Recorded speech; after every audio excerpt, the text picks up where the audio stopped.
Welcome to the All49ers Roundtable.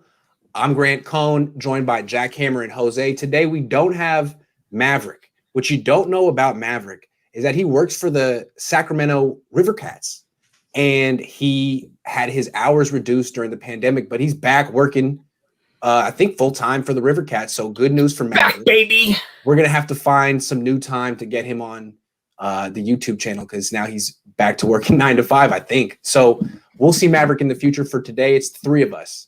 And we're going to be going through some different 49ers draft permutations because it's draft season now, baby. Free agency is basically over. So let's talk draft. Seems to me that the Niners have filled all of their immediate needs. There's not necessarily one thing you could point to and say the Niners are just screwed at that spot. They have no answer there. So my question is, have they set themselves up to take a quarterback in round one? And do you think that's what they're going to do? Jose, why don't you answer the question first? Because it seems like you have something to say. In round one, I mean, I think that's going to be the goal. I 1,000% think that's going to be the goal.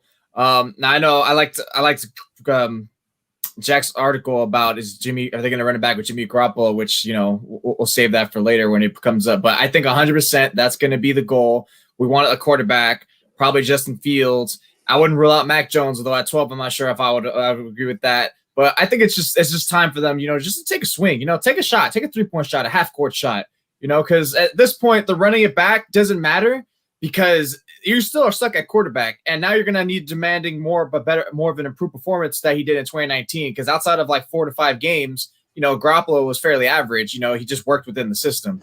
So it's about time you finally get that nice little groom going, because especially when you get that rookie contract. And, you know, I just talked about Fred Warner's a potential extension for him the other day that, hey, look, they've restructured forwards. You know, is it going to be so much for Warner's? No, but if you get a rookie contract now, cool. Now, boom, now you all of a sudden have that easier flexibility with him and even boasted down the line. So I think 100% they're going to try to do that. So trading up, for instance, you know, I'm looking at, you know, what are the teams that are not going to draft a quarterback around like the top 5 pick, which maybe like the Eagles probably are not going to draft a quarterback. So that's the team you could consider. I think that at that point, though, they're going to try to compete with the Carolina Panthers, at least off the top of my head. I need to look at it again, but I think that's what they're going to look for, try to trade up around that 6th spot and just try to – it's going to be like a nice tuck and pull, though, in terms of what they're going to have to give up, because there's going to be another team like the Panthers who are going to try to outbid them. Yeah, I think they're definitely going to be looking quarterback in round one. There's a few different options that they might go there. I'm going to say that they're going to skip they're not going to be able to get the quarterback that they're looking for, and they go cornerback instead in round one, and then they go with quarterback in round 2 or 3, especially with kind of what's going on with Garoppolo if they are bringing him back. I think that they're setting themselves up to take a quarterback in round 1. I'm not sure exactly which one they're targeting, but I get the feeling that Kyle and Mike Shanahan secretly like Trey Lance. I get the feeling, and I don't know why. I just think it has to do with the fact that you can see him do play action from under center. And I have a feeling that Mike in particular really is a stickler about seeing it. Because, I mean, they're basically a play action offense. And to draft a guy in round 1 that you haven't really seen do a lot of play action from under center, I mean, some coaches would do it. I don't know if Mike and Kyle would. So I think that at least Trey Lance checks that box. I'm not sure that Justin Fields would. I'm not sure that Kyle Trask would. So if Trey Lance is there at 12, I think they'd take him. I also think that Kellen Mond is in play. He didn't do much any play action in college, but he did it at the Senior Bowl. And it seems to me that the Niners the last 2 years have really placed a lot of emphasis on Senior Bowl performance. So I was going to say, I think if based on what you said, I think if you're looking at like a quarterbacks in round 1 that can do that, definitely Lance would be one of them, and Mac Jones can do it. He didn't play out of from under center a whole lot at Alabama, but he did it at times, and he did have that, you know, where he's playing out that pistol where he's turning his back to him. So there's a little bit of that.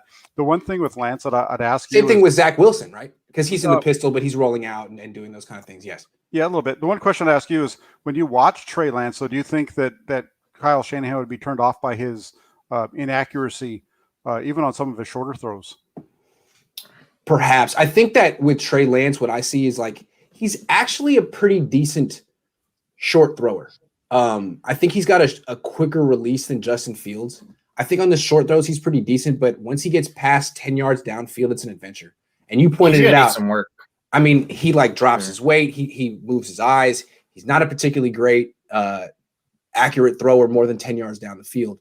And that's why I think one of the reasons why he may be a huge bust, or he just may need to sit on the bench for a year and work on some things. And I think why he could fall to the Niners at 12 is because he's the one of the top 5 quarterbacks who's seen as needing to sit on the bench. And the Niners can be like, well, we have Jimmy Garoppolo. It's a good fit. Yeah. Isn't Atlanta kind of in that same ballpark too? Aren't they the ones that have said to be high on him at 4? They could take him at 4, but if they took Trey Lance at 4, wow. I mean, they could. That's the thing. I mean, if he went 4, I wouldn't be surprised. If he dropped to 24, I wouldn't be surprised. There's not a lot there when you look at him. There's like 280 throws, 180 completions, maybe 180. That's why it's tough at 12, man. I mean, at least it's a swing, which I would respect it. I respect. Hey, if you gamble like that, I tip the cap to you. But if it comes crashing down, then good luck. Okay, that's better. I just want a quarterback who can help us win a Super Bowl. Who can do that? Jimmy, Rosen, rookie, or other? What do you guys think? Deshaun Watson. Get a guy on a rookie deal. Get a guy on a rookie deal. I think that's like the obvious one. That's the one. You have a better chance if you're not getting paid much. Interesting. On that question. That's a tough one for when you just look at. Let's see if Garoppolo comes back and he's fully healthy this year, he has a chance to maybe get them there. True. Absolutely. Came close. That's why he's getting one more chance. I think of that group. If you're asking that question for 2021, it would be Garoppolo is going to give you the best chance, unless you get other than they'd have to have some kind of the other would be as Jose said, Deshaun Watson or something like that. Yeah, agree. All right, let's get back to this feels like too up close and personal. All right, there we go. That's better. Now, let's say, Jack, you already revealed what you're going to say, but let's go in a little more depth. Let's say Trey Lance isn't there, or the Niners don't like Trey Lance, and however it breaks, they don't take a quarterback in round 1. They just feel like maybe there's some best player available, or there's some need they got to address. So if that happens, where do you think they go in round 1 if it's not a quarterback? Well, as I mentioned, if they don't go quarterback, I think it's going to be J.C. Horn, most likely out of South Carolina. I was playing around with the draft simulators yesterday, and that just continually kept popping up for them. Regardless of which one I was on, he kept falling to that 12 range, and the quarterback situation was always hit or miss. So that would be a guy that I'd say there. The other one that kept falling was, and this one might be a little, folks might be surprised, is the tight end Kyle Pitts. He kept falling down there too as well. So I could see a situation where if Pitts is there at 12, the 49ers take him and grab an offensive weapon. I would love corner, but I'm also not going to rule out defensive lineman because that's what they've done. They've been consistent, other than being poaching injury players from free agency. That's pretty much been the most consistent part about the 49ers offseason additions, right? It's injuries or just defensive linemen. But I think it's going to – I would love J.C. Horn. Ever since like 2-3 weeks ago when one of my old coaches said, like, check this guy out, I want him. And I looked at him a little bit, and I saw Eric Crocker give his okay. I was like, all right, it's already sold. I've only seen like 3 or 4 corners right now, but I would – that's my dream scenario. But more times than not, my dreams get crushed. So it's probably just going to be like a defensive lineman at that point, just because that's the way Kyle likes to build within. I think they're right now actually perfectly fine at defensive line, other than if they want to poach another free agency grab. I think they're fine at there. I think it's time to finally find that cornerstone at corner, because they have one to Nick Bosa defensive line. They have one to Fred Warner linebacker. Give one to the corner/secondary position for once and for all. Okay, I'm going to go out of left field with this one. I think cornerback is definitely reasonable, but I mean, they're paying $5 million to Jason Verrett this year. Emmanuel Mosley's getting a starter contract. It'd be a little awkward to have Mosley just go to the bench and start a rookie. He's been there before. Or it'd be a little awkward to have your 12th pick just sit on the bench behind Emmanuel Mosley. I think the more natural spot to take a corner is round 2. Round 1, I think you want to take a guy at a position where there's not a lot of money being spent. Where is that position? To me, it's not running back. It's not – I mean, you could take an offensive tackle and ship out McGlinchey, but it's possible Slater will be a top 5. It seems like Slater and Sewell are going to go high. I'm thinking there's a scenario where a wide receiver drops. Smith, Chase, Waddle, and the Niners take them. And they do it because I think they're not necessarily as high on Debo as we think they are. because last year was botched in a lot of ways, but his absence, I think, was as big and as painful for the team as anyone's. And it was a lot like self-inflicted. He may have, he hurt himself and then he kept re-injuring himself, pulling hamstrings. It didn't look like he was particularly in shape. I think they wonder about his professionalism, his maturity. So I wouldn't be surprised if Devontae Smith is there. They're just like, oh, well, wow. I mean, he's the best player available. Because they're not spending any money on wide receivers right now. Bourne left. Yeah. Debo's unreliable. Brandon Ayuk's all you got, really. I mean, I'm not saying they will, but I think it's in play. Yeah, am I crazy?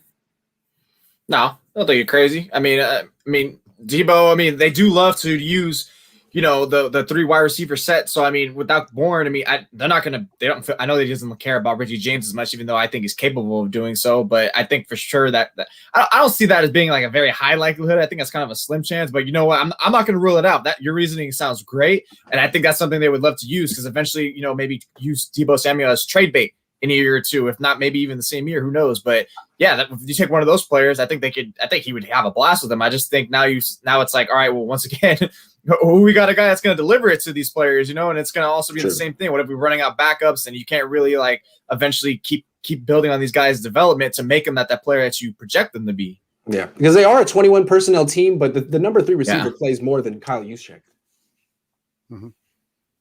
I don't know. That just opens things up too. And Kyle loves drafting wide receivers. You can't discount that fact. It is a fact. It's like gravity. All right, so how much longer will Jimmy Garoppolo be on this 49ers team? It's starting to look like he's going to be on it for this season. Is that fair? But how much longer is he going to be on it really? I think there's definitely, it looks like he's going to be back with them in 2021. And his performance in 2021 will determine how much longer he's with the team. The 49ers are in some pretty tough financial situation when it gets into 2022. They only have 24 players signed and I think like $25 million in cap space, a little bit more than that. So I think this is a make or break year, and depending on how he does here will depend on what they do with him moving forward. And, they can save a ton of money by getting rid of him. So we'll see what happens. But I think he'll be with them for this year, and that might be it. Yeah, I think honestly, even ever since like the last month or so ago, I wrote an article pretty much saying like I think it's like almost like a 90% chance that he comes back. Especially once the Stafford rumors or once Stafford got traded, it's like, all right, that's pretty much the most plausible scenario I could envision them, because I 100% never saw Watson as a chance, just based on the fact that, hey, you're gonna have Texans 2.0, and that's pretty much going to be an indictment of what they thought of their own plans in 2017, and a deeper meaning than that. So I think it's almost like a lock that he's there. I'd say right now to this day, it's 95% chance, because unless like some of those top prospective quarterbacks that they want ends up falling down past 5, and then they trade up, so what they give up as collateral isn't as damaging. But I think that's, once again, it's too many pieces to account for, too many contributing factors to just be like, all right, this got to happen. It's like, what are the odds that it does happen? So that's why I think that's like more or less like Garoppolo's like pretty much on board for 21. Yeah, I think he's going to be on board for 21, but I think they're going to draft his replacement this year. And I think that he's going to have to at least in the mid rounds, right? Yeah. Yeah, I think he's going to have to play really, really well to keep that job for 2022. Now, if they draft Trey Lance, that could be the project that never turns out, and maybe Jimmy Garoppolo keeps his job by default because they drafted a running back with the 12th pick who they think is – I don't know. I'm just saying that could happen. But otherwise, I think Jimmy's basically looking like this could be his last year on the team. I kind of see this as the 2017 Kansas City year where the Chiefs kept Alex Smith but drafted Patrick Mahomes, and it was pretty clear that Alex Smith had 1 year left, and there was nothing really Alex Smith could do about that. You don't have an issue with drafting 12 and then just sitting him for the year? I know, right? Like something you don't want to do for a team that sees himself as a Super Bowl contender. But again, like what dire need do they have right now? They could, that's true. Right? Just corner, but like you said, corner would be the only counter I'd say that your corner piece, like, oh, even though they have a lot of allocated money there, it's like, okay, but it's just 1 year deal. You still have that control. But yeah, the quarterback, good corner at 46. You could get Tyson Campbell. You could get someone really good. Fair enough. Yeah. But yeah, I honestly don't see maybe even that's totally a problem with just going at 12 and just sitting. Developing quarterbacks used to be the thing, and until like last 5 to 8 years, it's been like just start them immediately. So sometimes if you have to develop them, and if it benefits you in the future, shoot it. Yeah. I don't have any problem with him taking a guy at 12 and sitting him for a year and letting him develop. I think that's really the best route to go. I think they've positioned themselves to do just that. Don't you think? And I think that's their plan. No, I do agree with you on that. That's your point on that Alex Smith thing. That's a good point. That's kind of if it worked for Andy Reid, why wouldn't it work for Kyle Shanahan? Jimmy says trade up for an early second rounder to pick up Asante Samuel Jr. or who would be a good corner to pick up? Yeah, him. I've watched Tyson Campbell from Georgia. He ran a 4.2 something. Probably isn't that fast, but he looks like a good, big, fast, physical, athletic corner thing. Both those corners from Georgia look good. Yep, the other one as well. Yeah. Okay. If you get into the middle rounds real quick, you got Cam Bynum out of Cal is really good as well. So. Yep, I saw him last year. You put up those clips about him against Ayuk. If you want to be sold on Cam Bynum, watch him last year against Ayuk. It's a very good job. I think Ayuk had 2 catches in that game. Not against him. Ooh, yeah. Yep. And what he did was he was physical with them, right? Pressed him. Yeah, he was able to press him and run with him. Yep, that's right. Okay. Are there any other free agent targets for the 49ers at this point? Are they pretty much done? Feels like they're done a little bit. I mean, not wrapped up because free agency keeps going and on. They could still add someone 2 weeks from now, and it's like, oh, hey, look at this player. To me, in my eyes, I think kind of they still need a little bit more edge. Maybe just one more player, like a nice little vet. I mean, I know they have, Sosa back there, as he's called, but they want to go young. So maybe they avoid that, but at least they still have the flexibility to even look there, like if they want to go like Ryan Kerrigan. I remember we were talking about that for like almost a month last season going to 2020. So, I mean, that's something I think that they're going to look for. If not, maybe they're going to start poaching to see who else they can bring back, more like bottom of the barrel players, just to fill out depth. They still have corner that could use like maybe one more piece there, even if they want to still draft a player. And then offensive line, don't re-sign Tom Compton. Look for someone else that can be someone else rotational for that back for that backup spot, or just even top to bottom. Yeah, I agree. I don't think there's going to be anybody that we can really name that's going to be coming in as a free agent that's going to be competing for a starting spot. At this point, they're at the point where they're going to be looking at guys to build depth with. And you can go cornerback. They definitely need to add somebody there. Even if they go through that route through the draft, they got to bring somebody. Interior on the offensive line, that's always a good spot to look at as well. So, and maybe even a low-level wide receiver to compete with River Craycraft. I mean, are you kidding? River Craycraft definitely has that number 6 wide receiver position on lock. He's the best number 6 wide receiver in the league. I was thinking that is Eric Fisher still available? I think so. I mean, give him a vet minimums deal. Bring in someone to compete with Mike McGlinchey if they don't outright replace him, because Justin School isn't good enough. And Daniel Brunskill's playing right guard. And Sean Coleman has never, ever been healthy ever. So I think Eric Fisher would be someone. I don't know. It seems like he's. Hey, Sean Coleman opted out last year. Give him some slack. Yeah, what happened to Sean Coleman? It's like he opted out last year. Yeah. Broken leg the year before that. He's been on the team for like 4 years or something. It feels like, but he's never played. Feels like it. Yeah. Yeah, he's hardly played. I think I remember writing an offensive tackle piece about how offensive line's still an issue, and then someone mentions, how are you going to forget about Sean Coleman? I'm like, I think the 49ers forgot about Sean Coleman more than I did. What? I was just going to jump in. I was just going to say real quick, your part on Fisher. That's the kind of signing that would come during the summer after the draft and everything. Yeah. If he's not able to get signed somewhere else, that's something that good point. They can make at that point. Like right before training camp. Yeah. Camp bodies that turned out to being, hey, we actually like to keeping him what was the safety that I kind of liked for half the year? Cyprian.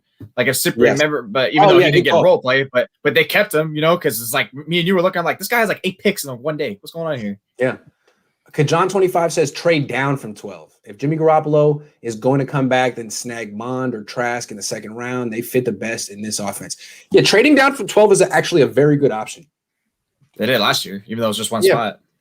Yeah, that would be a good move, especially if the alternative is draft Trey Lance or something like that. Like, yeah, fine, do it. But the thing about Mond, he could go higher than people realize. I mean, Washington at 19 seems like a place that he might go. I don't know. So Washington or New Orleans, maybe. Yeah, and to me, I think there are gonna be 7 quarterbacks go in the first round. 3 could go in the top 4, and then the 4th could go 8, and then the 5th could go at 12, and then the 6th could go 20, and then the 7th could go like 28th. Trask could go to Pittsburgh or New Orleans or New England, something like that. I don't know. Yeah, that Pittsburgh spot is one that nobody's talking about quarterback, and they need one. Oh yeah, yes, for sure. I feel more comfortable in the Trey Lance sweepstakes if they did trade down a couple spots, even if it was just a simple one. I mean, just get something a little back. Kyle Trask is a perfect fit for Pittsburgh. It's exactly what they do. Stay in the shotgun, get the ball out real quick, push down the field. That's him. I'd be interested to see if that's what happens. All right. Next topic. Gardner Minshew, the most popular player not on the 49ers. Does he make sense for the 49ers? And if so, how? And if not, why? Am I starting this one off? Sure. Yeah, you go. He makes sense for the 49ers from the fact that the coaching staff knows him, having worked with him at the Senior Bowl. He doesn't make sense. I'm not sure how much sense he makes for them long term, other than to have him come in and be maybe the backup to Garoppolo if they take a guy later, like in, say, the 3rd or 4th round to play quarterback that they're thinking they can develop. Then you can bring Minshew in to compete with Josh Rosen for that backup role in the meantime. But that's about the only way that I see it really working out. But I think the one thing is if they go that route, at least they know who he is, haven't actually coached him before. Yeah, in that sense, it's like, does it make sense? Yeah, it makes sense. He's only making $600K to $800K in the next 2 years. So I was like, hey, we're backup quarterback spot locked in for ideally the next 2 years, the way you have him, and then he has some starting capability and he could flash at times, so it wouldn't be bad. I think it'd be better than what the Niners had last year, but I think it's just, this is the everlasting discussion of quarterback 2 is just hysterical to me. It's like, what team is talking about quarterback 2 as much as we are, as much as anyone in 49ers media, Twitter, fans, all that and so forth. It's just, it kind of is indicative to what they are about their starting quarterback, right? So it's kind of like pathetic to me to a degree that we need to put so much an emphasis that we kind of made the quarterback 2 suddenly his value position. It's never been a value position. The Nick Foles argument is an outlier. That's not the standard. I mean, the reality is your starting quarterback's gone 2 to 3 games. You're screwed. All right, you're screwed because Jimmy Garoppolo was fully healthy when he came back from when he came back from the Rams game in 4th. I think had he at least maintained some level of consistency, they would have been in the playoffs for sure. But other than that, the point is, Garoppolo can't stay healthy. I think the fact that they're still poaching about this quarterback 2, this nonsense, it's just ridiculous. Like, stop. No other team is really talking about it like this unless like there's an issue with your quarterback's health. Yeah, I mean he'd be an upgrade, I guess. He's a kind of a starting caliber quarterback. I mean, he might be the worst starting quarterback in the NFL, but he's right on the cusp of backup starter. But no one wants him to be their franchise guy. There's no upside there. I mean, he's just a high-level backup, so you improve your backup quarterback position, but you don't improve your future outlook at the position, and that's what you need to be working on. So the way you improve your backup quarterback position is to draft a freaking quarterback and have a guy who has a future, someone that you're developing. I mean, you're not really developing Gardner Minshew. Maybe they're developing Josh Rosen, but they haven't really indicated that they're committed to him, have they? I don't think so. No. So get someone that they're committed to, draft a guy in round 1 or round 2. The way they could say it was like, well, we didn't get the guy we wanted in round 1, and Minshew's better than anyone we could get in round 2. So no, man, just pick someone that you like and go that route. I think it would be kind of a cop-out to take Gardner Minshew. It would be bleak. To me, it would indicate they're not going to draft a quarterback, and that's bad. Yeah, they need to draft somebody. They need to draft somebody. That's why I think when you tweeted, Grant, about like just draft a freaking quarterback on Twitter yesterday or 2 days ago, I just thought about it. I was like, dude, it's like, honestly, it kind of feels like the 49ers are literally walking a tightrope because they can just be like, hey, we know why we replaced Jimmy. Oh, no. This is why we went backup quarterback. They're working it great, though. They should be in the circus the way they're working that trapeze, man, the balancing it, because it kind of does not – it's kind of very fluffy. It's very blurry what I'm looking at in terms of what they're trying to do with their offseason plans, especially at quarterback. Yeah, anytime some guy, it seems like they're looking for an excuse, any excuse not to draft a quarterback. Like, oh, maybe we can just trade for Darnold. Maybe we can just sign Flacco. Like, no, just pick a quarterback that you like in the draft and take him. I don't know. I was reading a bunch of articles on Twitter being like, Gardner Minshew would be pretty good for the Niners. I was like, no, stop it. Already pretty good. Enable them. Just make sure they draft a quarterback. All right. So we're seeing their plan was to basically spend a lot in free agency. No question. They spent a lot, but they spent it mostly on their own guys. They really like their team. It's a family, as they said. They believe in the guys that they've brought in. They kept the core together.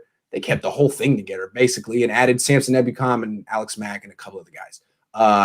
Do you like that? Was that the right way to go? No. Obviously, you saw 2020 and how'd that work out? I mean, and so you had players dropping left and right. And look, I was someone who supported that idea, this time last year. I supported the Buckner trade, still do. I just think that now in this sense, these players taking these 1-year deals, the reason why they had that stagnant market in the first place is because why? Because of Rona happened and it's diminishing the salary cap. So of course it's like, just bring these 1-year players on deals. And then they're looking at it as, hey, let's double down. I mean, the fact that Tart didn't even have a scheduled visit and K1 did, that already says a lot. Even Richard Sherman's not getting anything. So, I mean, I like it in that sense. Like, okay, now you guys kind of are forced to bring these players. But overall, the idea is no, because this is not 2019 anymore. That was, I think people were very downplaying, what 2019 was, which I was like very laughing so hard, Grant, at your poll about how 50% of people said, yes, this team is better than 2019. And I was like, what is wrong with you guys? You guys have one good Super Bowl team and you think you know what talent is. 2019 was very unique. That defense was on historical levels. They held like 5-6 quarterbacks in a row to like under 100 yards net passing. And that got very underappreciated. So that year really should not be taken for granted. The fact that thing was, it's more, that season kind of seems more of the outlier than anything, because look, Tart was his most healthiest. Jimmy Garoppolo was his most healthiest. Nick Bosa was a stud early on. Deebo Samuel was a stud. So everything kind of went well, like perfectly. So now it's like, now you're bringing these same players who were good, Tart's a great ball player. K1 is a great ball player, but once again, you're playing with fire here in terms of them being injured. So of course you could say, well, you can say that about every player, but you can say that especially with the 3 exclamation points on the 49ers players, because these guys have a long list of injury history. So they're playing with fire. If it works out, great, but it's just a risk. And you saw what happened last season. Yeah, I'm not really high on the whole running back thing.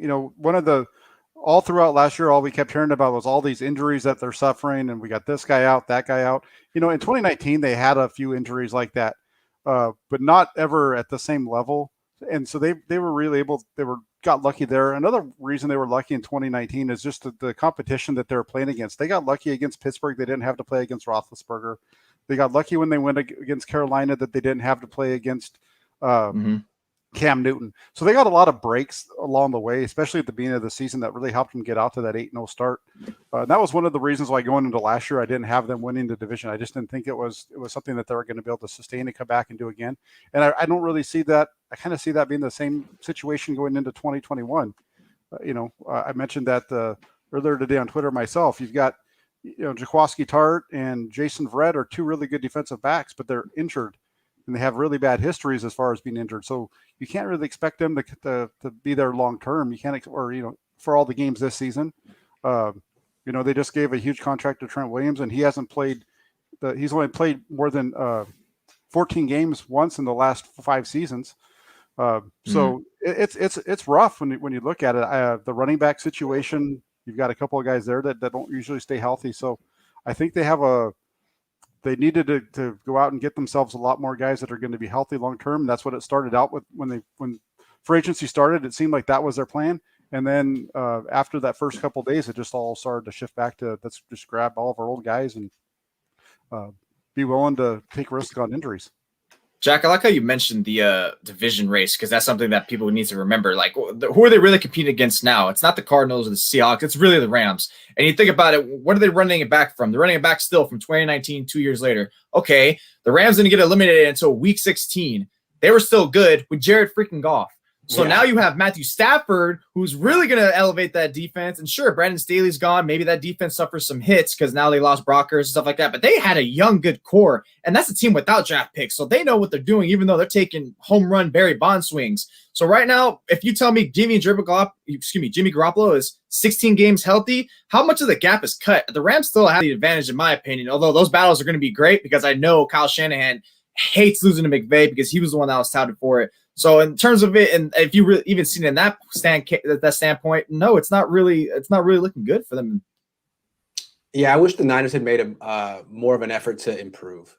I think you're always trying to improve in the NFL, and their attitude was they should have won the Super Bowl. They got screwed by the refs or something, and they were going to party with Lil Wayne afterward anyway, and they're going to keep their team together. And there's really, how can you improve on the best team in the league? How can you really improve on it? And I don't like that attitude. I think you're always trying to improve. They haven't been able to. They've been sliding a little bit. They've lost the depth they used to have. But maybe another way to look at it is maybe they're just not the free agent destination that, they need to be to improve their team. Maybe this is the best they could do. Maybe the only people that would want to sign with them are people that have been in the organization and feel like some type of an emotional attachment to Kyle Shanahan himself. What do you think? That's pretty good. That's plausible. But because why is it the outside talent that all of a sudden wants to stay are the ones they have to force in a trade, like Trent Williams, D Ford, Jimmy Garoppolo, all these other players. I didn't notice Kyle drawing anyone anyone saying I gotta play with Kyle or Jimmy. It doesn't seem like people talk about them. Hey, Todd Gurley said that. Wait, hey, Alex Mack said it, and he came here. Alex Mack was like, I can see myself over there. 5 days later, he's over here. Todd Gurley are like, why don't you go to the Jets? Why don't you go with Tevin Coleman?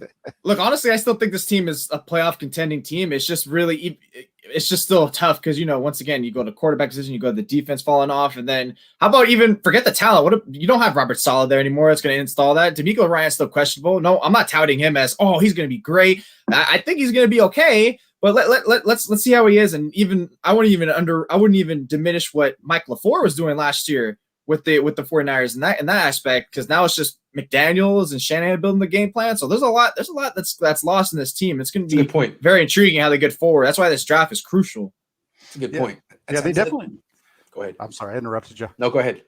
All I was going to say is it just shows you never stay the same. Your team is constantly changing. Go ahead. It's constantly changing. Yeah, to your question, they're always having to overpay for everybody they bring in. Even Trent Williams, bringing him back, they had to, I think, overpaid. They were in a battle, and Williams has stated he was going to go somewhere else. Yes. Kansas City. Yeah, so I don't. That whole thing, that was what we heard about after 2017, right? Was people are going to want to come and play with Garoppolo. They're going to want to play with him. And then in 2018, they didn't get anybody really other than Jerick McKinnon. So. Right. It's one of those things where, they're not. It's not a destination point like it was in, say, 1994. And I'll tell you why. First of all, there's a lot of taxes in California. Second of all, the Bay Area is extremely expensive, and the players don't realize it. First of all, I think the players, half of them think they're going to be living in San Francisco. They come out here and they realize, no, you're living in San Jose. You're San Jose, Santa Clara in a condo, and all of them are like none of them actually buy property. Very few have a house. They're all in condos, and I don't think they really, really want to be here. It's nothing glamorous about Santa Clara. Nothing against. If you live in Santa Clara, I'm sorry. I'm just saying from their perspective. It's just a city. You're from Alabama. You're 23. You get to Santa Clara. Everything's super expensive. You have to pay for the plastic bags at the grocery store. You're like, you know what? Not for me. All right, if you're from Alabama, you're coming to Santa Clara, you're going to think, okay, this is a huge upgrade, but expensive as hell. Yeah. Great work, guys. I watch you faithfully. I don't like Jimmy's game at all, but how well would he have to play to earn the job long term? So he earned it, unfortunately, because of his contract. But you know what? You know what? Hey, say if they do draft Trey Lance, now I think you're in a situation of the Rams last season where now all of a sudden you're going to start seeing maybe some. Well, I don't think that's the 49ers MO to actually plaster the players like the way they did with Goff, because they kind of seemed like they hated him almost. So I could see in a way if Jimmy first 6-8 games everything's looking bleak, then hey, here comes the rookie. Screw it. We already know he's done for the offseason. So that's the only time that they would move on from and his job wasn't secure. But I think it's already secured right now, even without training camp battle. Yeah, I think as far as the job long term, he's going to have to get to the playoffs and get back to the Super Bowl pretty much, and maybe even have to win it in order to have a long term situation, just based on his contract and where they're going forward. That or like win the MVP. I think Aaron Rodgers just pretty much showed you what you do when your organization drafts a quarterback in round 1. That's what you do. You go out and you win the freaking MVP and you play like that. If Jimmy Garoppolo can do that, then they'll stick with him. But short of that, basically he needs to play like he did before he tore his ACL and then better than that. And I don't see that happening anytime soon. So if he can pull that off, then he'll be with the Niners for a very long time. Real quick. You just mentioned Aaron Rodgers. I saw a tweet yesterday where one of the guys from KNBR had asked a question about it, and a national guy followed up with him and basically said, don't discount Aaron Rodgers to the 49ers next year after as another possibility. Yeah. Did you know he grew up a 49ers fan? No, not at all. Is he from the Bay Area? I hope the Niners don't draft a quarterback this year because they're waiting for Aaron Rodgers. That would be really on brand and in character for them. It would be. It would be. All right, final question, and this is in honor of the great Maverick Palick, who's not here today, but is writing an article about this very subject here. He wanted us to talk about it in honor of him, so we will, because we all have very poignant things to say. Zach Kerr, newest signing for the Niners, big defensive tackle. Does he reveal sort of a new direction or the new influence that James Bettcher is bringing to the club? If you don't know who James Bettcher is, he was basically, he learned under Todd Bowles. He was on the Arizona Cardinals coaching staff with Bowles and Arians. He replaced Bowles in Arizona when Bowles became the New York Jets head coach, and then did such a good job as a coordinator. He became the New York Giants defensive coordinator, and then now he's here. So in New York, they had a very big defensive line. They had Tomlinson, Leonard Williams. Who else? That other guy from Clemson. He's good. And then there's also Marcus Golden, Dexter Lawrence, also known as that other guy from Clemson. So do you think this is sort of an indication of what Bettcher is, his vision for a defense?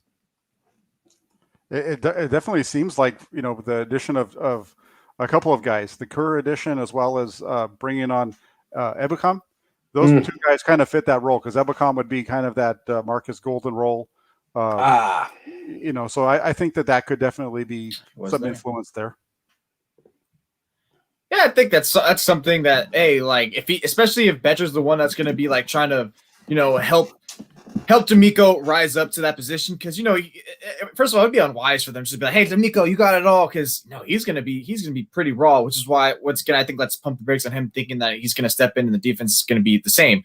So in that sense, that's good. At least now they have some structure, because right now I think the defensive line looks pretty stout. I'd say even better than it did last season. Going at least if we say they're rolling into training camp like this, I'd say it's a little better at least. So yeah, that's good, because then even you mentioned that with Todd Bowles, you have that little two lids there going, because maybe they start structuring away towards that type of style of defense, because as much as they changed to a man coverage defense last year for most of the season, they still want at the base of it want to go to cover 3 or the type of zone style that they like, because Kyle Shanahan did say like, hey, ideally I want to keep the same system, but I'm not opposed to it. But he also said I ideally want to keep the same system. So it kind of wonders how much more flexibility, how much like Plato he's going to allow for him to change around a bit, and maybe even eke towards the way Bowles kind of runs things to a degree. Yeah.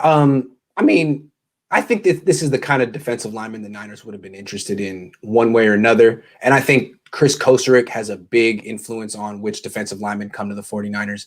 But in terms of Bettcher's influence, I do think it's interesting. If I'm not wrong, he's a 3-4 guy.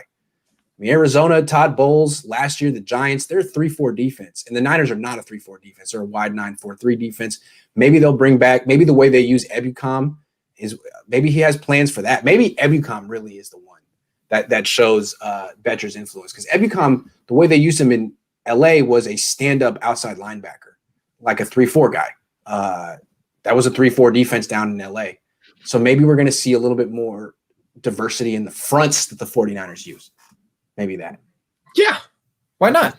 It's always good to throw new looks, keep people off balance, keep them guessing. Got to keep them same thing. Something that Kyle Shanahan appreciates. That's why he always does all those ghost motions, different formations, Yeah. Yeah. One thing on that real quick, Grant, you might remember when back during the good days when the 49ers were good with Harbaugh, you used to talk all the time about how they were running a 3-4, but it was really like a 4-3 under, I think it was. Yeah, it was. Yes, it was in. Yes. Yeah. So let's see. That might be something that they're able to do. They could do that as well. Yeah, because the classic 3-4 was, everyone two gapping. People don't do that really that much anymore. Vic Fangio's fronts were never two gapping; they were all penetrating and stuff. It just looked like a 3-4 because he had the four stand up guys, but it's not like Alden Smith was dropping into coverage. It's not like he was actually a linebacker; he was just a stand up rusher. So that was fun to argue about 10 years ago. Glad you brought that back up. Thanks. I hope we gave Maverick the material he was looking for. Maverick, if you're out there, have a great time. Good luck to the Sacramento River Cats. We'll see you soon. Jose and Jack, thanks so much. Everyone, thank you for watching. I'm not sure what the plan is for the next roundtable, but I'll talk to Maverick and figure that out. Take care, everyone.